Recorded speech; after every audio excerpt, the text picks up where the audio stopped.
L'innovation qui a le plus changé ma vie professionnelle, c'est la découverte de ce que l'agroécologie permettait de faire.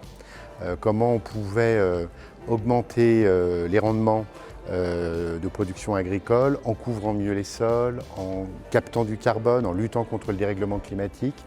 Le voir fait au-delà des laboratoires de recherche, dans des vraies exploitations, ça m'a vraiment bluffé. Et c'est ce modèle-là qu'on essaye de favoriser.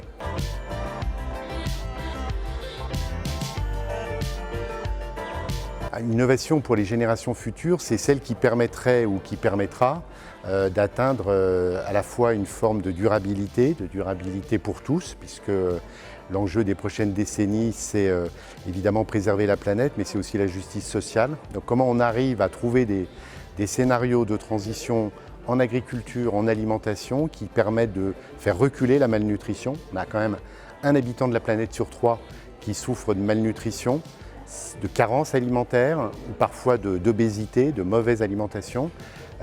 Comment on va trouver des innovations qui permettent de faire reculer ça, cette malnutrition, tout en préservant la planète. Pour moi, c'est vraiment l'innovation qui peut, je crois, ou les innovations, il n'y en aura pas une réponse, ça sera un bouquet de réponses qu'on doit essayer de concevoir avec un peu tous les acteurs. Les agricultrices, les agriculteurs, les entreprises, les citoyens, les consommateurs que nous sommes. Comment on peut, par nos actes d'achat au quotidien, orienter, favoriser ces transitions agroécologiques, encourager les agriculteurs à prendre des risques pour faire évoluer leur système de production. C'est un peu tout ça mon rêve d'innovation collective.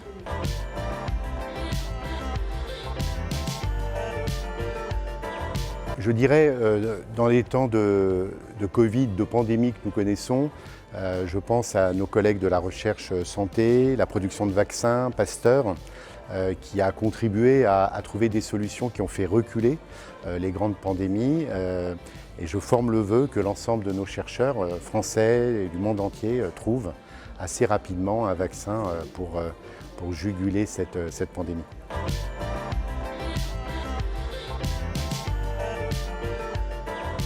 L'innovation, pour qu'elle soit synonyme de progrès, il faut qu'elle soit partagée.